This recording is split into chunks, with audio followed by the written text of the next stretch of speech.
Hello Munchkins, welcome back to the channel.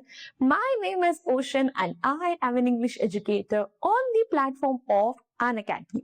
और बच्चा party आज की जो वीडियो है ना ये बड़ी पर्सनल वीडियो मैं आपके लिए लेकर आई हूँ। ठीक है, मैं ना जब क्लास 12th में थी आई हैड पीसीएम, ठीक है, एंड मैंने उस टाइम पे कुछ ऐसी गलतियां करी थी जिसको मैंने बहुत रिग्रेट करा था, बल्कि शायद उसमें क्लास 12th की और क्लास 11 दोनों की गलतियां मैंने क्लब करी है। But this comes from a very personal experience and I fail like कि अगर ये गलतियां मैंने करी उसकी वजह से मेरे को बहुत भोगना पड़ा, I wouldn't want my students to go through the same. इसीलिए आज की video is from a topper to another topper to let them know, to warn them against some of the very big mistakes जो कि students almost हर साल करते हैं, but जिनसे अगर आप बच गए तो I promise you there is a lot that you have to gain and nothing to lose. तो please इस वीडियो को end तक जरूर देखना. For those of you who don't know me, my name is Ocean. I'm an English educator on the platform of An Academy. और बिना किसी देरी के हम वीडियो की शुरुआत करेंगे, बट उससे पहले प्लीज वीडियो को लाइक कर देना, चैनल को सब्सक्राइब कर देना, सो दैट और ऐसी अमेजिंग वीडियोस जो है आपकी फीड पर आती रहे. नाउ मूविंग ऑन बेटा, सबसे पहली mistake, focusing on strong subjects. ये एक बहुत बड़ी गलती बच्चे करते हैं. ठीक है, देयर आर सर्टेन सब्जेक्ट्स जो हर बच्चे के स्ट्रॉन्ग होते हैं. हर बच्चे को लगता है कि यार ये सब्जेक्ट हमें अच्छे से आता है, बट बात पता है क्या है कि वो स्ट्रॉन्ग सब्जेक्ट्स ही सिर्फ आपकी ओवरऑल परसेंटेज नहीं बनाते हैं.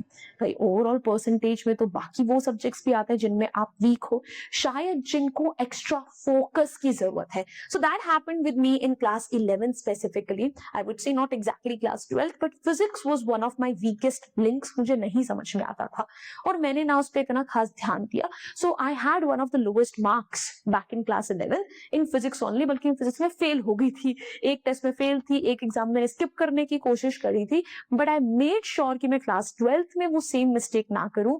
फिजिक्स के लिए मैंने स्टार्टिंग से बहुत मेहनत करी थी, प्रॉपर कोचिंग्स ज्वाइन करी थी. सो अगर आपको भी ऐसा लग रहा है कि आप अपने वीक सब्जेक्ट खुद से नहीं पढ़ पा रहे हो, तो आप अच्छी कोचिंग अभी से ज्वाइन कर लो, ज्यादा इंतजार मत करो. बल्कि अन अकेडमी के बैचेस लॉन्च हो चुके हैं. अगर आपको एक वैरायटी ऑफ प्रोफेशनल एजुकेटर्स में से चुनना है कि किसका आपको क्या समझ में आ रहा है, तो एप्लीकेशन पे हम फ्री क्लासेस लेते हैं, वहां से आप खुद देख सकते हो कि आपको किस एजुकेटर का समझ में आता है और वहां से पढ़ाई करो. बट प्लीज अपने वीक सब्जेक्ट जरूर उन पे थोड़ा एक्स्ट्रा फोकस करके चलना. Then next, burn out before the real game begins. बात पता है क्या होती है कि जब हमारा क्लास 12 शुरू होता है ना, सब में स्टार्टिंग में बड़ा जोश होता है, भैया पढ़ के करना है, भाई जो हो गया 11th में जो हो गया सो हो गया. बट नहीं, 12th में देखना, मैं साम नाम दंड भेद सब लगा दूंगा, सब लगा दूंगी, पर क्लास 12th में मुझे कोई बीट नहीं कर सकता. बट पता है बात क्या है, class 12 is not a sprint. It is not a 100-meter sprint, 100-meter race. It's a marathon. इसमें सारी एनर्जी आपको एकदम से स्टार्टिंग में नहीं फूकनी है, धीरे धीरे धीरे धीरे करके चलना है. बच्चे पता है क्या करते हैं, ठीक है, इनिशियली जो है बहुत पढ़ते हैं अच्छे से, विदाउट ब्रेक्स, विदाउट स्लीप, ठीक है, कोई बैलेंस नहीं है, जिसकी वजह से वो अक्सर एग्जॉस्शन का शिकार हो जाते हैं.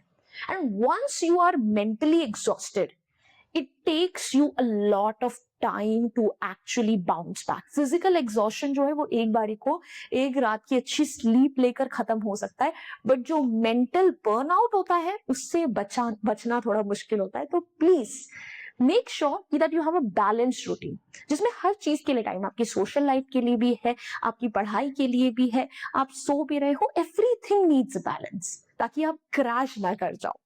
Next, messing up sleep cycle before exams. Now this is also something that a lot of students do.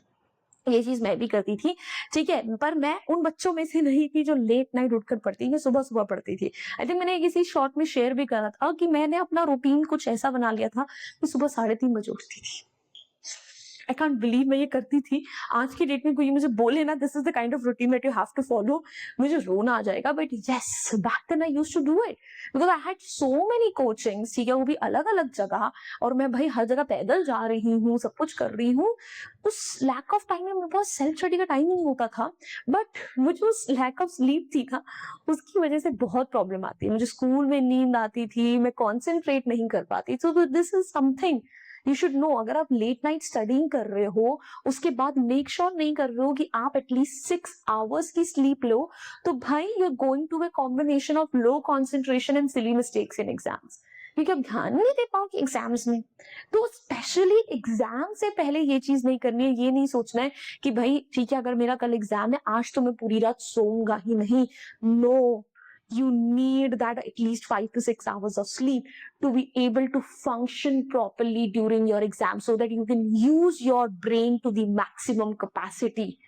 नहीं कर सकते हो ये चीज, it's not something which is healthy for you in the long run and it's not going to benefit you. तो please इस आदत को भी, इस मिस्टेक को भी मत करना। Then last month panic mode, ये बड़ा होता है ना। अभी देखना बच्चों की गर्मियों की छुट्टियां आएंगी, कोई नहीं पढ़ने वाला ज्यादा, कोई ध्यान नहीं देगा, सब पूरा अभी कौन पढ़ाई करता है, ठीक है।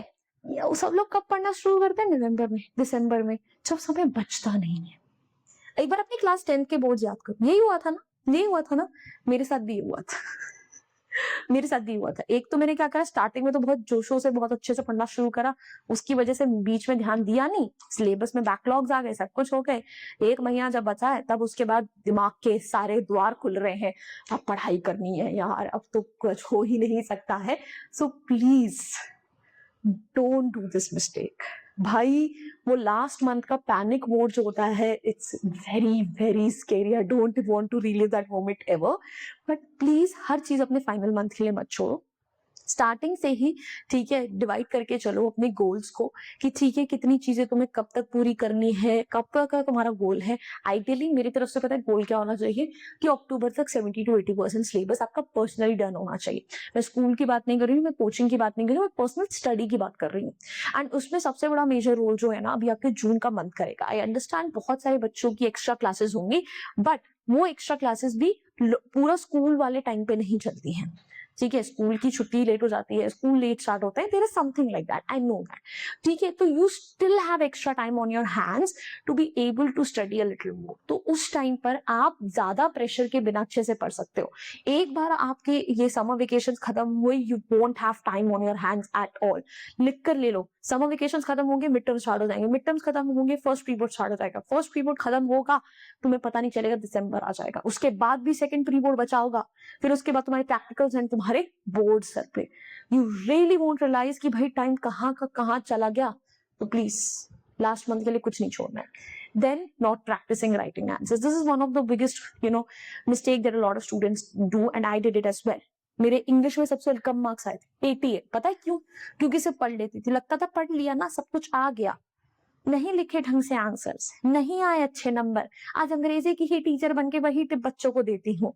पढ़ने और लिखने में फर्क होता है, specially when it comes to your theoretical subjects. If you think that you have read the chapter, you have read the answers, now we know it all.